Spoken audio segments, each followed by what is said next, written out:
जी अस्सलाम वालेकुम dear students. आज हम जो है वो कॉस्ट ऑफ प्रोडक्शन रिपोर्ट का फॉर्मेट जो है वो थोड़ा सा देखेंगे, डिस्कस करेंगे। कोई एक आध और चीज़ भी डिस्कस करेंगे, कोशिश करेंगे कि कोई एक आध क्वेश्चन भी सॉल्व कर लें। तो सबसे पहले जो है वो आप यहाँ पर मर्चेंट का नाम, मिसेस का नाम लिख देंगे। और आपको पता है कि प्रोसेस कास्टिंग में डिपार्टमेंट वाइज डाटा जो है वो कलेक्ट किया जाता है। तो नेक्स्ट स्टेप ये होगा कि आप डिपार्टमेंट का नाम लिख देंगे कि डिपार्टमेंट का नाम क्या है या डिपार्टमेंट का नंबर क्या है। यहाँ मैं पहला डिपार्टमेंट फर्ज कर रहा हूँ। फिर आप क्या बनाने जा रहे हैं? आप बनाने जा रहे हैं कॉस्ट ऑफ प्रोडक्शन रिपोर्ट।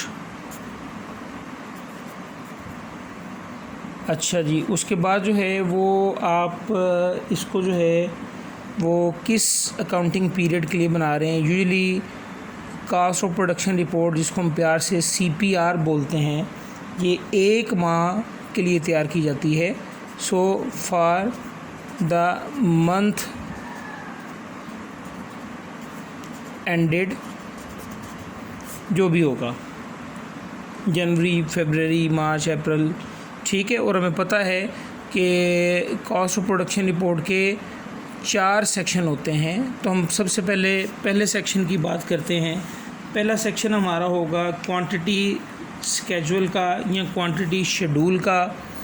तो पहला सेक्शन जो है वो क्वांटिटी शेड्यूल या क्वांटिटी स्केड्यूल, जिसमें हम देखेंगे कि इस डिपार्टमेंट में कितनी क्वांटिटी आई और इस डिपार्टमेंट से कितनी क्वांटिटी आउटपुट के तौर पर नेक्स्ट डिपार्टमेंट में गई। हमें पता है कि एक डिपार्टमेंट का आउटपुट अगले डिपार्टमेंट का इनपुट होता है। तो यहाँ हम देखते हैं सबसे पहले ये चूँकि फर्स्ट डिपार्टमेंट है तो यहाँ हम लिखेंगे यूनिट्स स्टार्टेड इन प्रोसेस, यानी कितने यूनिट से प्रोसेस स्टार्ट किया। यहाँ पर यूनिट लिख देंगे, ठीक है। तो ऊपर लिख दें ये यूनिट्स हैं या केजीज़ हैं या लीटर हैं, व्हाटएवर द केस में भी। डबल लाइन लगा के हम इसको यहाँ पर क्लोज़ कर देंगे कि ये इतने यूनिट्स से जो है प्रोसेस स्टार्ट किया गया। अब ये यूनिट कहाँ गए वो अब हमने इसी क्वांटिटी शेड्यूल के बकिया पार्ट में इसको देखना है। तो नेक्स्ट होगा यूनिट्स ट्रांसफर्ड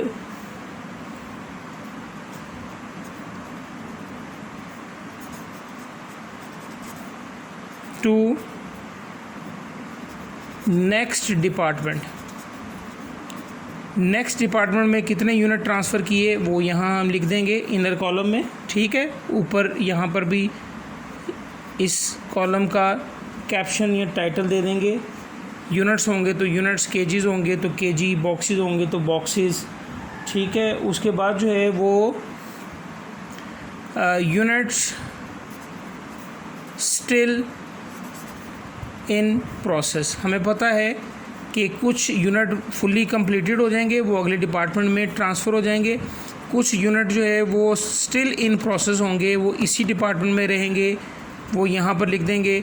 लेकिन ये जो स्टिल इन प्रोसेस है यानी ये वर्क इन प्रोसेस होगा इस डिपार्टमेंट का, इसकी आपने स्टेज ऑफ कंप्लीशन या डिग्री ऑफ कंप्लीशन भी यहाँ मेंशन करनी है। डिग्री ऑफ कंप्लीशन कैसे करनी है, परेशान नहीं होना, इंशाल्लाह वो भी हम डिस्कस कर लेंगे। यानी इस तरह फॉर्मेट आपको समझा रहा हूँ। तो इस तरह टोटल, इन दोनों का टोटल करके यहाँ पर लिख देंगे और ये यूनिट इन यूनिट से टैली कर जाएंगे। मिसाल के तौर पर 10,000 यूनिट जो हैं वो आपने स्टार्ट किया, 10,000 यूनिट से आपने प्रोसेस स्टार्ट किया, 9,000 यूनिट जो है वो कंप्लीट हो गए और ट्रांसफ़र कर दिया आपने नेक्स्ट डिपार्टमेंट में। 1000 यूनिट जो है वो स्टिल इन प्रोसेस है, उसकी डिग्री ऑफ कंप्लीशन क्या है वो हम बाद में डिस्कस करेंगे। 50% कंप्लीट है या 75% कंप्लीट है या 80% कंप्लीट है। इस तरह जो है वो 10,000 यूनिट जो हैं इन दोनों का टोटल ये टैली कर लिया हमने। यानी हमने इस सेक्शन में ये बताया कि कितने यूनिट्स से प्रोसेस स्टार्ट किया और इनमें से कितने यूनिट्स कंप्लीट हुए और नेक्स्ट डिपार्टमेंट में चले गए, और कितने यूनिट जो हैं वो स्टिल इन प्रोसेस हैं और उसकी डिग्री ऑफ कंप्लीशन कितनी है। इस तरह हमने टोटल यूनिट अकाउंट फॉर कर लिए। ठीक है, उसके बाद जो है वो नेक्स्ट डिपार्टमेंट, नेक्स्ट सेक्शन जो है वो हमारा, देखें ये जैसे जैसे हम आगे बढ़ते जाएंगे ये हमारा जो है वो क्वांटिटी स्केजुअल में चेंजेस आती जाएंगी। इसी तरह जो है वो जो नेक्स्ट सेक्शन होंगे CPR के उसमें भी चेंजेस आती जाएंगी। तो नेक्स्ट जनाब हमारा सेक्शन है कॉस्ट चार्ज टू डिपार्टमेंट का। कॉस्ट चार्ज टू डिपार्टमेंट,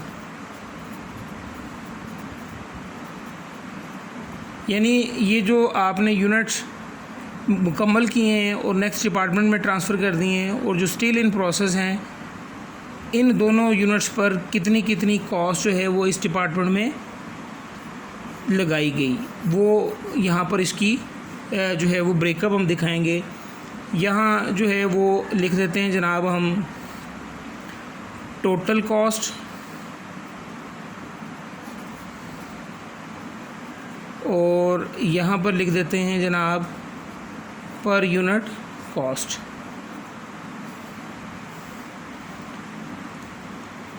अच्छा, ये एक बिल्कुल सिंपल सा फॉर्मेट है, इसमें ऐसा आहिस्ता जो है वो चेंजेस आती जाएंगी।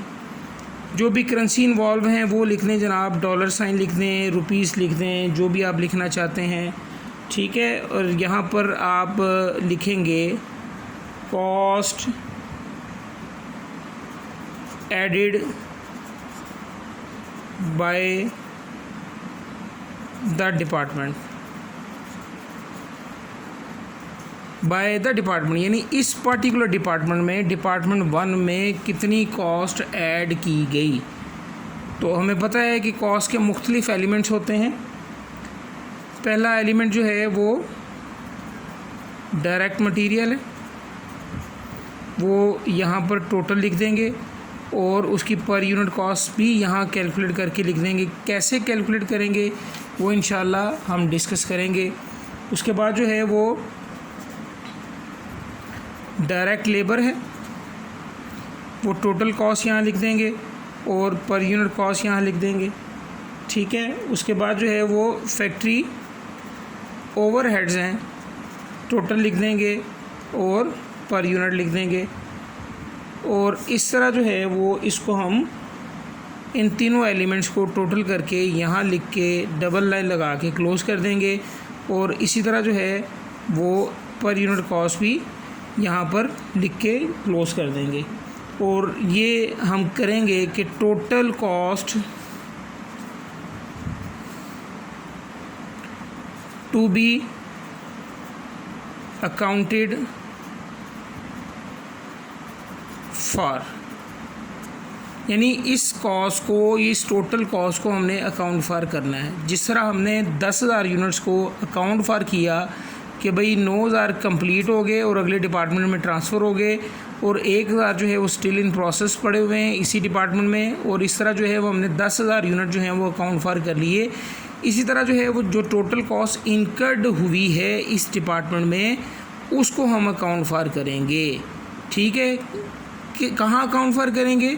In the third section of CPR, cost of production report के थर्ड सेक्शन में। तो थर्ड सेक्शन की तरफ मूव करते हैं जनाब, आइए देखते हैं।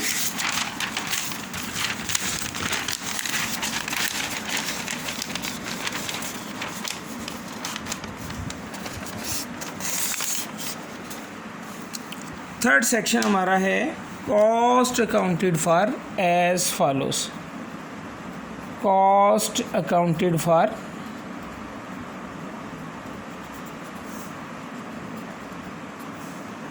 एज फॉलोस, यानी जो सेकंड सेक्शन में कॉस्ट हमने ऐड की है या इनकट की है उसको हम अकाउंट फॉर करने जा रहे हैं। देखें सिंपल फॉर्मेट है, यहाँ पर हम लिखेंगे cost of units completed and transferred to next department.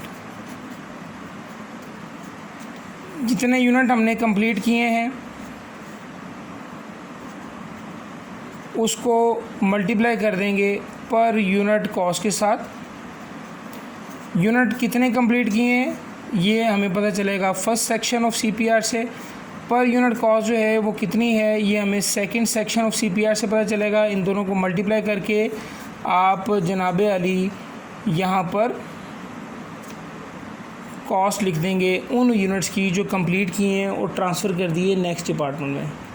उसके बाद जो है वो लिखेंगे हम cost of closing inventory of work in process, यानी ऐसे यूनिट जो स्टिल इन प्रोसेस है ऑब्वियसली उस पर कुछ ना कुछ कॉस्ट तो इनकर्ड हुई है वो हम लिखेंगे। यानी हम यहाँ पर लिखेंगे कि उन वर्क इन प्रोसेस यूनिट्स पर डायरेक्ट मटेरियल की कॉस्ट कितनी इनकर्ड हुई। यहाँ लिखते हैं एज टू मटेरियल के मटेरियल की कितनी कॉस्ट उन पर इनकर्ड हुई। कैसे करेंगे, परेशान नहीं होना, don't you worry. As to labour, उन स्टिल इन प्रोसेस यूनिट पर लेबर की कॉस्ट कितनी इनकर्ड हुई। और एज टू फैक्ट्री ओवरहेड, उन स्टिल इन प्रोसेस यूनिट पर फैक्ट्री ओवरहेड की कॉस्ट कितनी इनकर्ड हुई। और इस तरह टोटल ये कर लेंगे और फिर इसको और इसको ऐड कर देंगे और ये हम यहाँ पर लिख देंगे total cost accounted for. Total cost accounted for. देखिए जनाब, जिस तरह फर्स्ट सेक्शन में ये 10,000 यूनिट थे और ये 10,000 यूनिट आपने अकाउंट फॉर कर लिए, इसी तरह सेकंड सेक्शन में फ़र्ज़ करें कि आपके पास 1 लाख टोटल कॉस्ट इनकर्ड हुई है। इन द थर्ड सेक्शन ये जो कॉस्ट आपने अकाउंट फॉर करनी है दैट मस्ट बी 100,000। ठीक है, यानी आपको अपने क्वेश्चन का आंसर जो है वो इसी में से मिल जाएगा। ये कॉस्ट और ये कॉस्ट इक्वल होनी चाहिए क्योंकि इस कॉस्ट को आप अकाउंट फॉर करने जा रहे हैं इन द थर्ड सेक्शन और ये कॉस्ट इक्वल होनी चाहिए। और फाइनली जो है वो एडिशनल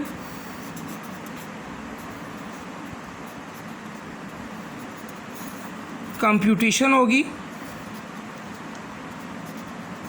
एडिशनल कैलकुलेशंस कह लें, वो जितनी भी वर्किंग होगी इन 3 सेक्शंस को मुकम्मल करने के लिए वो सारी की सारी वर्किंग आप इस फोर्थ सेक्शन ऑफ सीपीआर में इसको डन करेंगे। यानी फोर्थ सेक्शन ऑफ सीपीआर में एडिशनल कंप्यूटेशन करेंगे, कैलकुलेशंस आप इसकी करेंगे। अच्छा, क्वेश्चन पर मूव करने से पहले मैं आप लोगों को एक छोटा सा कॉन्सेप्ट देना चाहता हूँ और वो कॉन्सेप्ट है जनाब इक्विवेलेंट यूनिट्स का। नहायत अहम कॉन्सेप्ट, छोटा सा कॉन्सेप्ट है लेकिन नहायत अहम कॉन्सेप्ट है।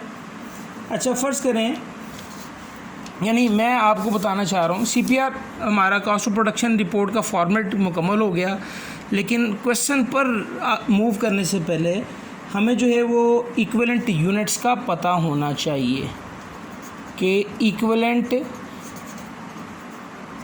यूनिट्स क्या होते हैं। इसकी एक एग्जांपल लें। फ़र्ज़ करें कि $10 पर यूनिट कॉस्ट है। Suppose $10 is the per unit cost. ठीक है, तो आपने 40 यूनिट्स बनाए हैं मल्टीप्लाई कर देंगे इसको $10 के साथ, तो हमारे पास टोटल कॉस्ट कितनी आ जाएगी, $400। ठीक है। अच्छा, अब यहाँ पर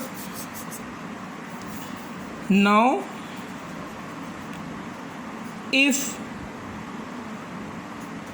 100 units are 40% completed। देखें, ये स्टिल इन प्रोसेस है, ये स्टिल इन प्रोसेस की एग्जांपल दी है मैंने कि 100 यूनिट्स हैं मुकम्मल कंप्लीट नहीं हुए, 40% कंप्लीट हुए हैं। तो अब इस पर कितनी कॉस्ट इनकर्ड हुई होगी। देखें, 100 units multiply 40% multiply $10 per unit cost. इसको सॉल्व करेंगे तो आंसर हमारा कितना आएगा, $400। ठीक है। तो हम ये कह सकते हैं कि 40 यूनिट्स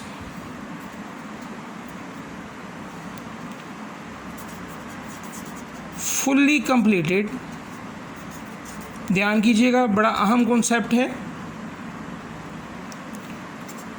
आर इक्विवेलेंट टू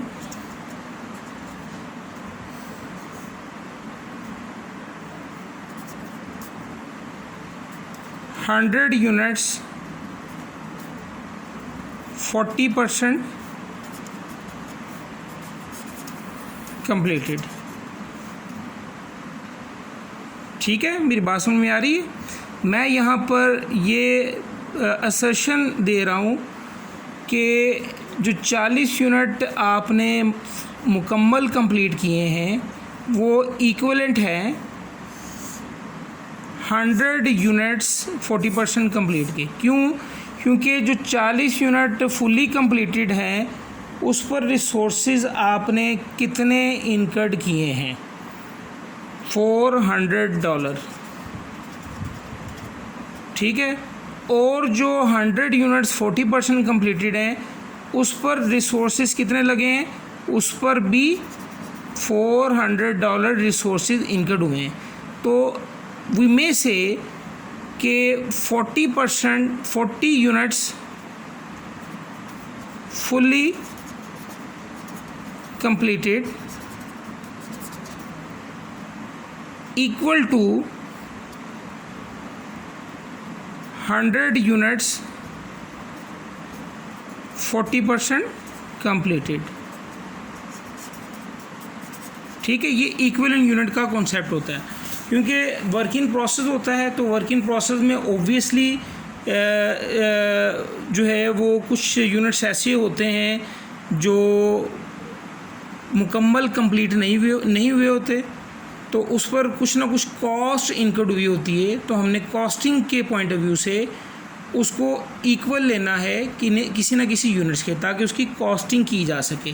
देखें, as far as the 100 units are concern, जो कि फुली कंप्लीटेड हैं, उसकी कॉस्टिंग करना तो आसान है। लेकिन अगर ये केस आ जाए कि 100 यूनिट्स हैं और 40% कंप्लीट हैं, अब इसकी कॉस्टिंग कैसे करेंगे, ये तो फटा पड़ जाएगा। तो हम जो है वो इसको इक्विवेलेंट लेंगे। ठीक है, यानी 100 को मल्टीप्लाई कर देंगे 40% से, तो ये 40 यूनिट्स आ जाएंगे। ठीक है, और 10 से मल्टीप्लाई करके उसकी कॉस्ट कैलकुलेट कर लेंगे। So from costing point of view जो स्टिल इन प्रोसेस यूनिट्स हैं, हमने उनको इक्विवेलेंट लेना होता है कि किसी न किसी यूनिट्स की शक्ल में। एक छोटी सी एग्जांपल जो है वो मज़ीद हम करते हैं ताकि आपको बात जो है वो बिल्कुल क्लियर हो जाए, कोई मसला ना रहे। देखिए जनाब, बात ये है कि सपोज़ इनपुट जो है वो 200 यूनिट्स का है, यानी आपने जो प्रोसेस स्टार्ट किया है वो 200 यूनिट्स के साथ प्रोसेस स्टार्ट किया है। और मटेरियल की जो कॉस्ट है वो सपोज $4500 है, ठीक है। यानी आपने प्रोसेस स्टार्ट किया कितने से, 200 यूनिट से, और मटेरियल की कॉस्ट कितनी इनकर्ड हुई, $4500, ठीक है। और आउटपुट आपको क्या मिला, यानी 200 यूनिट्स आपने इनपुट किए, आउटपुट किस शक्ल में मिला, आउटपुट जो है वो इस शक्ल में मिला कि जनाब 100 यूनिट्स जो हैं वो फिनिश गुड्स के हैं, यानी फुल्ली कंप्लीटेड हैं, और बाकी जो 100 यूनिट्स हैं वो पार्शली कंप्लीटेड हैं। वो में से कि डिग्री ऑफ कंप्लीशन जो है वो 50% हम लगा लें, 50% कंप्लीट, ठीक है। यानी ये जो 200 यूनिट्स हैं, ये इसमें से 100 यूनिट जो है वो मुकम्मल कंप्लीट हो गए, और बाकी 100 यूनिट जो हैं वो 50% कंप्लीट हुए हैं, ठीक है। और इस आउटपुट पर कॉस्ट हमारी कितनी लगी है, $4500, ठीक है। तो सबसे पहले हमें इक्विवेलेंट यूनिट्स निकालने पड़ेंगे। As far as 100 units are concerned, वो तो फुली कंप्लीटेड हैं, वो तो हम कैलकुलेट कर लेंगे, ठीक है। यानी अगर मैं सपोज़ ये जो 4500 कॉस्ट है ये सिर्फ 100 यूनिट्स पर नहीं लगी, बल्कि इन 100 यूनिट्स पर भी कॉस्ट लगी है जो 50% कंप्लीट है। तो मैं क्या करता हूँ, मैं सबसे पहले इक्विवेलेंट प्रोडक्शन निकाल लेता हूँ, इक्विवेलेंट प्रोडक्शन या इक्विवेलेंट आउटपुट, ठीक है। पहला काम मेरा ये होगा कि मैं इक्विवेलेंट प्रोडक्शन या इक्विवेलेंट आउटपुट निकाल लूँगा। इसमें 100 यूनिट्स फुली कंप्लीटेड हैं प्लस 100 यूनिट्स जो हैं वो 50% कंप्लीट है, तो 50% से इसको मैं मल्टीप्लाई कर दूंगा, तो 100 प्लस ये कितना हो जाएगा 50 इज़ इक्वल टू 150 यूनिट्स। इसका मतलब ये है कि ये $4500 जो कॉस्ट इनकर्ड हुई है ये 100 यूनिट्स पर कॉस्ट इनकर्ड नहीं हुई, ये 200 यूनिट्स पर कॉस्ट इनकर्ड नहीं हुई, बल्कि ये 150 यूनिट्स पर कॉस्ट इनकर्ड हुई है, क्योंकि इसमें से 100 यूनिट्स फुली कंप्लीटेड हैं और 100 यूनिट जो है वो 50% कंप्लीटेड है। Now come to the point कि हम पर यूनिट कॉस्ट निकालने जा रहे हैं। Per unit material cost, total cost material की कितनी इनकर्ड हुई, $4500 डिवाइडेड बाय ये जो इक्विवेलेंट यूनिट्स निकाले हैं आपने 150 इज़ इक्वल टू कितना हो जाएगा जनाब, $30 per unit. $30 per unit cost जो है वो आपकी इनकर्ड हुई, तो इसको अकाउंट फॉर भी कर सकते हैं हम। कैसे अकाउंट फॉर करेंगे, लेट्स हैव अ लुक। देखें जो फिनिश गुड्स हैं वो हमारे पास कितने यूनिट्स हैं, 100। एक यूनिट पर कॉस्ट कितनी हमने निकाली मटेरियल की, 30। तो जनाबे अली ये कितना हो गया, 3000। और जो वर्क इन प्रोसेस है, स्टिल इन प्रोसेस, वो कितने यूनिट्स हैं, 100, लेकिन वो 50% कंप्लीट है। तो इसकी कॉस्ट निकालने के लिए इक्विवेलेंट यूनिट्स निकालने पड़ेंगे, मल्टीप्लाई 50%, तो ये 50 हो जाएगा। मल्टीप्लाई पर यूनिट कॉस्ट कितनी है, $30। तो इस तरह जो है ये हमारे पास कितना आ जाएगा, ये 50 मल्टीप्लाई 30, ये 1500। इस तरह जो है वो टोटल मटेरियल की कॉस्ट 4500 इनकर्ड हुई, ठीक है। तो मेरा ख्याल है कि आपको बात जो है वो समझ में आ रही है कि इक्विवेलेंट यूनिट्स क्या होते हैं और इक्विवेलेंट यूनिट्स जो है उसकी कैलकुलेशन क्यों की जाती है ताकि हम जो है वो पर यूनिट कॉस्ट कैलकुलेट कर सकें, क्योंकि हमारे पास अगर इक्विवेलेंट यूनिट्स नहीं होंगे तो पर यूनिट कॉस्ट कैलकुलेट करना ये प्रोसेस कॉस्टिंग में मुमकिन नहीं है। ठीक है, तो अब नेक्स्ट लेक्चर जो होगा वो एक क्वेश्चन पर मुश्तमिल होगा। सो देखिए अब नेक्स्ट लेक्चर, ताकि आपको बात मुकम्मल समझ में आ जाए। डाटा आपके सामने रखता हूँ और क्वेश्चन जो है वो सॉल्व करते हैं इंशाल्लाह। अस्सलाम वालेकुम।